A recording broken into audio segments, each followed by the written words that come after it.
उत्तर प्रदेश में मौसम का मिजाज बदल गया है। नवंबर के दूसरे हफ्ते में भी पूरी तरह से ठंड नहीं पड़ रही है। हालांकि यूपी वालों को हल्की ठंड महसूस हो रही है। रात के समय ही ठंड का असर दिख रहा है। दिन में अच्छी धूप खिल रही है, जिससे अभी भी ठीक ठाक गर्मी है। फिलहाल मौसम विभाग की माने तो यूपी में 15 नवंबर तक मौसम साफ रहेगा। इस दौरान तराई बेल्ट में सुबह के समय कोहरे का असर दिख सकता है। इस बीच मौसम विभाग के जो आंकड़े सामने आए हैं उसे देखकर हर कोई हैरान है। मौसम विभाग का कहना है कि इस साल अब तक सबसे गर्म नवंबर रहा है। दरअसल अब तक पहाड़ों पर बर्फबारी शुरू नहीं हुई है, जिसकी वजह से मैदानी इलाकों तक ठंड ने दस्तक नहीं दी है। खुले मौसम की वजह से तेज धूप और गर्मी का असर दिख रहा है।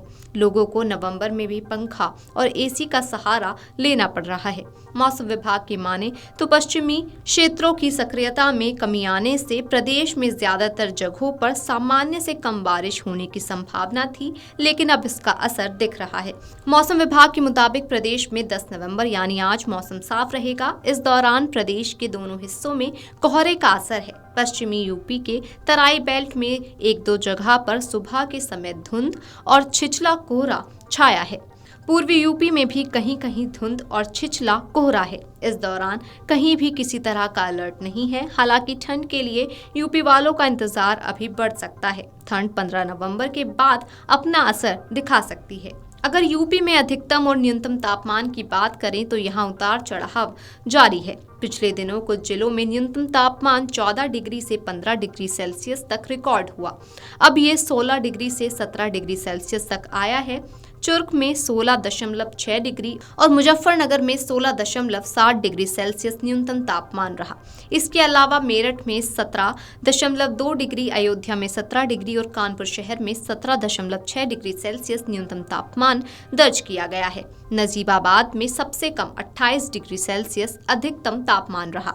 वहीं बिहार में छठ के बाद मौसम में किसी तरह का बदलाव देखने को नहीं मिला।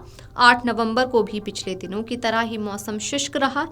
इस दौरान तापमान सामान्य से 4 से 5 डिग्री सेल्सियस ज्यादा तक पहुंच सकता है। मौसम विभाग का कहना है कि आने वाले एक हफ्ते में ठंड पड़ने के आसार नहीं नजर आ रहे हैं। 2 दिनों में अधिकतम तापमान 29 से 31 डिग्री सेल्सियस के बीच रहने की संभावना जताई जा रही है। वहीं राज्य की हवा में प्रदूषण बढ़ा है। इस दौरान पटना का AQI 248 दर्ज किया गया। दक्षिण बिहार के कई हिस्सों में तापमान 20 से 22 डिग्री सेल्सियस रह सकता है। वहीं उत्तर बिहार में तापमान 19 से 21 डिग्री सेल्सियस के पास तक जा सकता है। एक हफ्ते बाद मौसम में बदलाव देखने को मिल सकता है। इसके बाद ही न्यूनतम तापमान में गिरावट होने की संभावना है। मौसम विभाग का कहना है कि राज्य में पछुआ हवा चल रही है, जो मौसम में बदलाव लाने का काम करती है। हालांकि अभी हवा की रफ्तार कम है।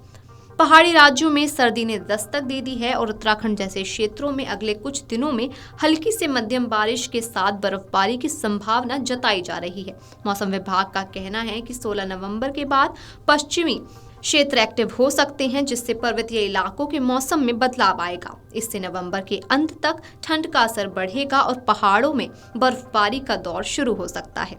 साथ ही बात करें राजस्थान की तो राजस्थान में भी पश्चिमी मैदानों में सर्दी की ठंडक का असर अभी भी महसूस नहीं हो रहा है। बताया जा रहा है कि प्रदेश के पूर्वी हिस्से में धीरे धीरे सर्दी का आगमन हो रहा है। IMD का कहना है कि इस साल अच्छी बारिश के बावजूद पछुआ हवाओं और प्रशांत महासागर में अल नीनो की कमजोर गतिविधियों के कारण सर्दी की शुरुआत में देरी हुई है। वीडियो डेस्क अमरउजाला.com। अगर आप ये वीडियो YouTube पर देख रहे हैं तो हमारे चैनल को सब्सक्राइब कर बेल आइकन दबाएं और Facebook पर देख रहे हैं तो हमारे पेज को लाइक करें। 8 मिलियन प्लस सब्सक्राइबर, आपके इस भरोसे के लिए बहुत धन्यवाद।